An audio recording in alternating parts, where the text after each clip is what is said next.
Hey everyone, this is Roman Prokopchuk, and this is the Digital Savage Experience podcast. Today I have with me Katja Rusanen. She's the number one best-selling author, transformational story coach, and spiritual mentor with a master's degree in spiritual psychology and spiritual science. Thank you for joining me today. Thank you for having me. My pleasure. So tell me a little bit about your journey. How did you get to where you are today? I feel like my journey started when I was 16 years old. I was living in a small village in Finland, so that's where this accent comes from. And I fell in love. And as you might remember your first love, it's the moment when birds start singing their sweet melodies and the sun is shining brighter and everything is just so wonderful. But unfortunately, my love story did not end with a happily ever after. It ended when I heard the news that my boyfriend had died by suicide. And that message really stopped me, and the grief that I felt was overwhelming. And the question why was like an open wound that would not stop bleeding in my mind. I was just going through every single word and every single situation that I could remember looking for signs and looking for explanation, but I just could not find any. And then I started to feel that I should have seen it coming. I'm very intuitive. So I was like, how could I not see it? And maybe if I would have been more attentive, more attractive, more everything, he would have chose to stay. So it was my fault. And that spiraled me into a very, very dark place. So much so that I was very close to take my own life because I just could not see tomorrow. But luckily, there was a spark of light coming into my dark mind on the 11th hour. And that made me choose life. That helped me to turn things around. And I was like, okay, I even though I'm feeling that I want to give up and I just want to end this misery, I don't want to do this to my parents. I don't want to pass on this grief and pain that I feel because they most likely would feel the same or even worse. And luckily, there was some spiritual teachers then when the student is ready, the teachers appear that I started getting these glimpses of light, glimpses of hope when I started my healing journey. And it was really a choice. And throughout this journey, then I started to see that life didn't happen to me, it happened for me. And I started to see the lessons. And this is like later, like 15 years later, I started to see the lessons that I had learned. And that made me want to talk about this experience and also share what I had learned so that maybe my story could help somebody else who is going through tough times in their lives and seeing that it is possible to find joy of living again, find love again, and just finding the purpose and meaning in life. So that's basically what got me into doing the work that I do today, helping coaches and healers transform their challenging situations and then transforming also the inner stories that we tell ourselves after we go through challenging moments. My story was, I'm not good enough. I'm not enough. And I was able to then transform that. And that's the work that I want to do now in the world, helping others so that they can then share their gifts in the world. Yeah, it's tough dealing with loss and grief, especially suicide of a loved one, especially at such a young age, because at Mm-hmm. a certain time in life, you will experience certain hardships, Yes. especially death. It may not be obviously a suicide of a loved one, but loved ones passing away. And I feel like experiencing that early is very shocking and kind of like hard to come out of. Even for an adult, the grieving process could often be tough, and you can kind of get stuck in it, and you start blaming yourself, regardless if it's your fault or not, because as humans, a lot of the time we add kind of stuff to our shoulders that Mm-hmm. we're not necessarily meant to carry, or blame ourselves for other people's actions or what's going on to other people. So I think it's important to be aware of the process. And I mean, I've experienced loss in my 30s, more mainly in terms of loved ones, and now is still hard. But like Mm-hmm. from my grandfather and my grandmother passed away in the last 3 years. But the way I So handled my sorry. grandfather's passing and my grandmother's were different. You know what I mean? Because I wouldn't say it's a baseline because the way they passed was different, but I was able to, I guess, cope in it with it a lot more sanely. It didn't Mm-hmm. disrupt parts of my life because I feel like when my grandfather passed, it really kind of like affected other parts of my life where I didn't want to like chase my ambitions or my goals, or I kind of like shut down. So I feel like that's important for everyone because it can impact anyone's life. Yeah, and thank you for sharing that because it's every situation is different, and also we all have a different ways to grieve, and then it's what I did, and what you mentioned as well, like shutting things down. I did that, and that didn't really serve me. So now I'm a real advocate for getting support. Yes, I was that 16-year-old that age and wanted to just shut the door and leave me alone because I was so in pain. But there was also this part of me that really would have loved to have support, but I did not allow people to support me. And that has been a learning lesson, another one in my life, to allow people to support me, allowing them in, because we are not meant to do this journey on our own. And there is support and help available when we also allow that to happen, them to come to us.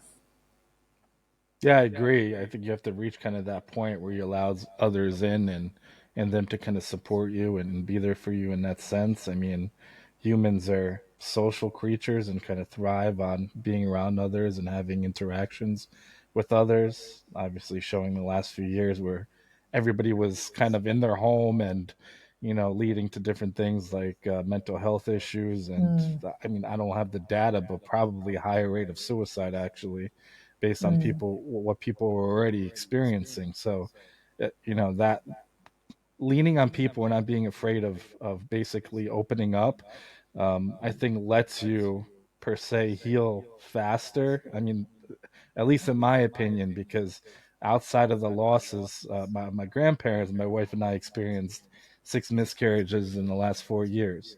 So I mm. mean, obviously one is painful and traumatic, but having six is even that much more. So I started sharing, my experience, because I saw other people weren't sharing from the male perspective, and that kind of helped Yeah, me heal. So it wasn't necessarily like people being there for me, but me willing to talk about it, or get to a point where it's comfortable enough to talk about it. And through talking about it, I think it was like therapeutic and healing as well.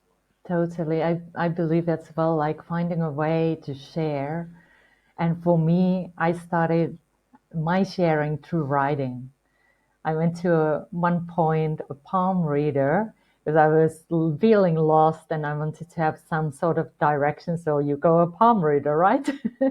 So then I got a lot of accurate information. And one of the things he asked me, like, why don't you write? And that just touched something within me. And I felt like he knew that I have a story to tell because I had kept this story, this part of my journey as a secret for 15 years because it felt too painful to share. And then this strange man just asked me, "Why don't you write?" And that night I started writing. And it was super healing for me to just start writing and seeing things maybe from different perspective, because I put it in a fictional novel, which has the core event is my own personal experience that I went through. But that was my way. And I know for some, it might be the speaking, finding somebody you can share with, a safe place first. That's what I recommend. And also then for some, it might be music, poetry, art, whatever way for you is to express. I think those all will serve us to not keeping things in. I come from a culture where we pretty much try to keep things in and not to talk about emotions. So it was a huge learning curve for me also to express emotions, talk about more the inner world, the inner stories that what I was experiencing. Yeah, that's kind of a hurdle also. I'm originally from Ukraine, from Eastern Europe, so people from Eastern Europe are usually more stoic or kind of control, I guess, their emotions in a way and don't necessarily make it evident how they're feeling. I mean, oftentimes I'm in like a social setting, or my wife, she's from the US, will say like, "Are you okay?" I'm like, "Yeah, I'm fine. I'm like having fun." I And have it's a like, you know, good you're not, time, yeah, but it it's like doesn't show. yeah, you're not necessarily smiling or whatever. And I think that's, I guess, another hurdle to overcome. Like depending on your circumstance or where you come from, you may have like an added layer or barrier that you have to get through to really kind of heal or express yourself, or get to a point where you can actually share something that has happened to you. And I think having a podcast and being able to talk to people about their experiences, obviously where they're coming from, things they've overcome, and Mhm. similarities in that helped as well. Yes, and it is. That's something a message I want to often share that it is possible to overcome these challenging life experiences, and it is possible to find that joy of living again. And yeah, your past does not need to equal your future. Yeah, and I think getting to a point where you start, I guess, quote unquote, living again, helps you kind of honor that person you lost. Mm, Because I feel like in my situation, my grandparents were proud of me, what I become, so on and so forth. My wife and I also are foster parents. We fostered 29 kids in 4 years. So stuff like that. I mean, I had to be there for the kids, and keep my, I guess, situation or grieving kind of, I guess, mm, under check. But thinking about those people in a way that you move on and you're productive and you kind of thrive, and you can express yourself, or you're chasing your goals or whatever else in life, kind of honors them in that sense as well, because you're not stopping or giving up on your life. At times when that traumatic event happens, death, through whatever situation, suicide, illness, you think it's like the end of the world. And it's, you have two options: do you stop living at that point, or do you learn how to kind of deal with it and kind of cope and then move forward? Because I mean, anyone that's lost someone, that pain doesn't go away. You just learn how to live with it, basically. mm. And it transforms. It is again like I agree on that. Like first, it's surviving. Like it was really like, how can I cope? How can I just get through this day? And then it's the living, and then it's kind of comes the thriving. Like again, like finding the energy and the will to live, and then you're just starting to go for your dreams. So if anyone is now listening, just wanting to let them know that it's possible, even though it might always not always feel like it is. Now, I don't know, obviously, like the rate of, like, I feel like the US, there's high levels of suicide, regardless of what the situation is. mental illness or just something situational. And I feel like over time that number has grown. You feel like there's a reason for that, or is it just culturally or not enough um, identification of people going through or having like a mental illness or something like that? Have you found that? I mean, globally, I don't know the numbers, but in the U.S., it seems like year over year you hear about more people kind of taking their lives as well. Hmm. It is, I feel there might be a lot of pressure. And then also, there is the pressure that you should be happy, things should be fine. And it is challenging sometimes to open up, to share that I actually don't want to live, because there is the judgment, there is the also our own judgment, like I should be happy, but I'm not. And it is again like finding a ways to share and communicate about this, because first thing it's that you are not alone, and our mind often might make to us to feel that we are on our own, nobody else can understand.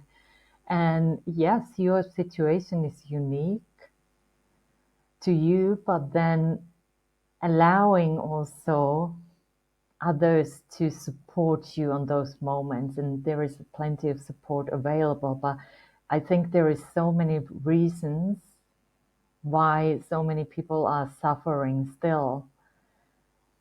And I think one of the things is to being able to communicate when we are not okay, and having places where we can do that without having the fear of being judged or whatever those fears might be.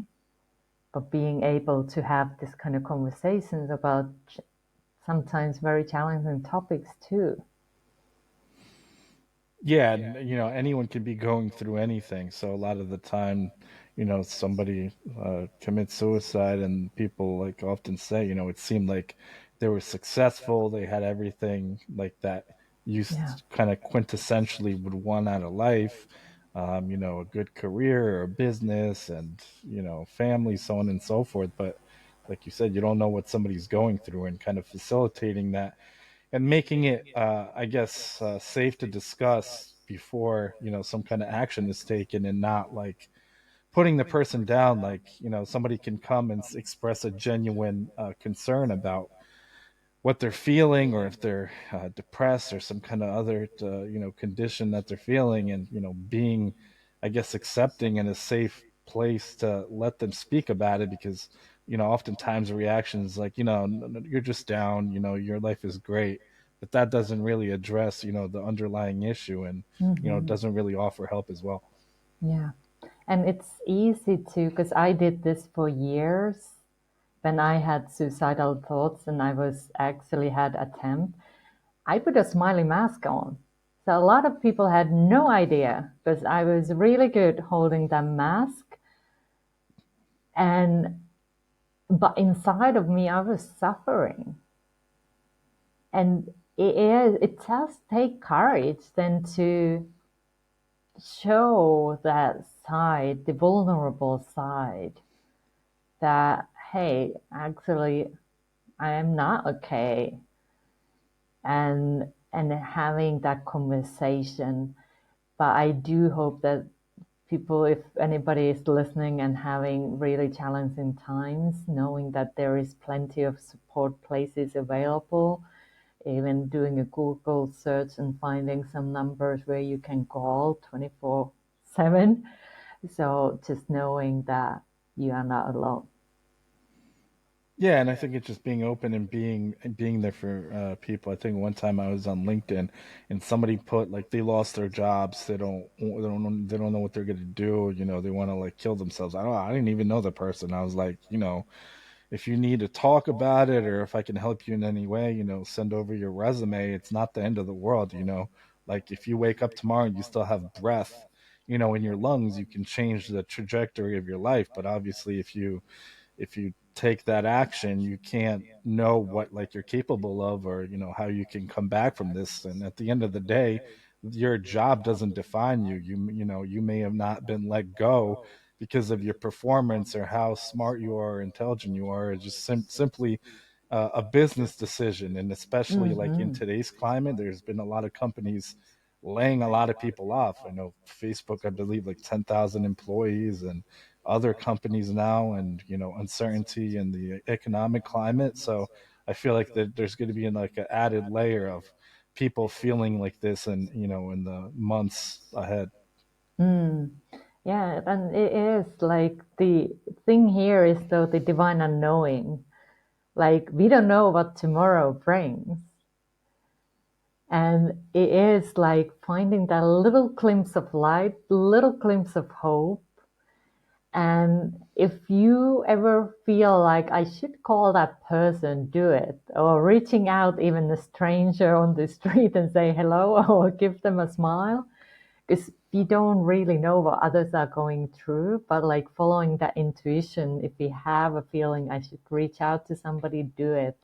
And just also, if you are going through tough times, like finding something that uplifts your spirit, even when those moments when we feel it's the end of the world, but doing something for you, whether it's listening music that is uplifting, reaching out to a friend, going for a walk, watching funny dog or cat videos on TikTok, whatever that would be, but just doing something that just gives you a little spark. Yeah, and I think it's like taking the time to be grateful for your situation and having gratitude to really kind of reevaluate your situation, because a lot of people in the world have it a lot worse than potentially what your situation is.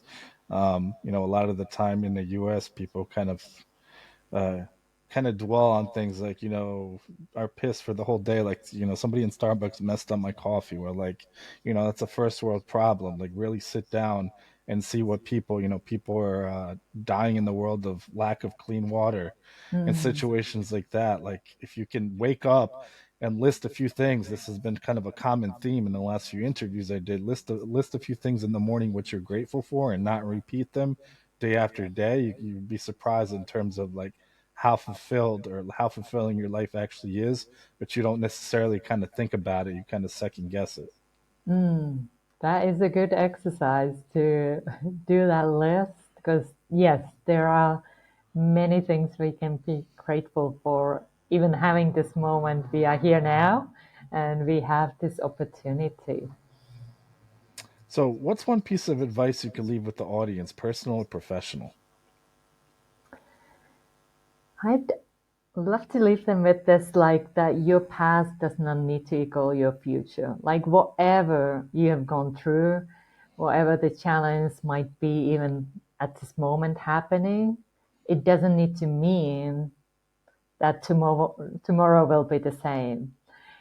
So one of the things I help my clients with is just exploring the inner stories because when things happen, we give them meaning and purpose. And then that meaning and purpose start defining us, defining what we believe we are capable of. We are building this inner story, and often, not always, but often they are limiting us. So it is good to take a look. What am I really telling myself in my mind at the moment? What is the things that I'm feeling right now? Because sometimes we don't want to feel our feelings. That was me. I disconnected, but just tuning in and seeing what am I feeling right now. And feelings are like waves in the ocean, so they come and go, even though they might feel like they're gonna stay there forever and they are so huge. But just allowing yourself to tap into those feelings and just sitting for even if it's 3 minutes, 2 minutes, even 1 minute, sit with those feelings and see what happens. And then it's also like checking what can I do in this physical level? What action can I take that would support me? And what action maybe I haven't done or have done in the past, and then seeing what do I want to do in the future. So it is like a triangle, like mental, emotional, and physical, and they are all connected. So just checking what's happening now and what can you do in the future that you might get something different as a result. So just wanted to leave people with that tip because they can then start exploring, because I believe awareness is the key. So transforming any situation, when you gain awareness, it's easier to see your next step.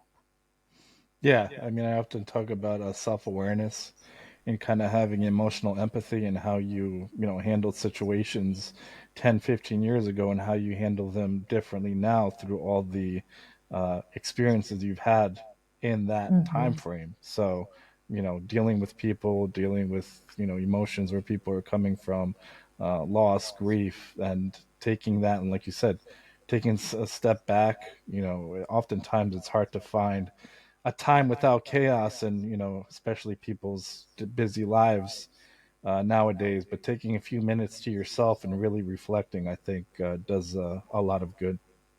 It does. So check it out, test it out.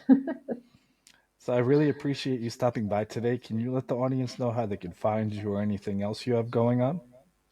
Sure thing.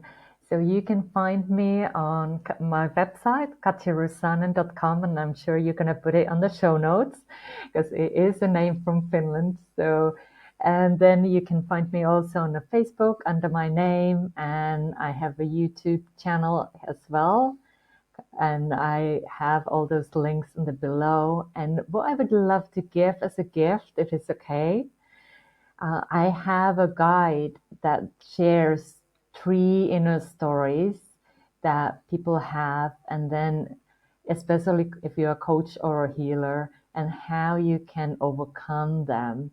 So it is a guidebook, and if that is something you feel that maybe I'm carrying some story, maybe something is holding me back, check it out because these stories can be really sneaky. And then once you gain awareness, there is a way to transform them. And I want to give you the first step so you can get my 5-step method there to start transforming these inner stories so they don't hold you back. Awesome. Thanks again for stopping by. Thank you.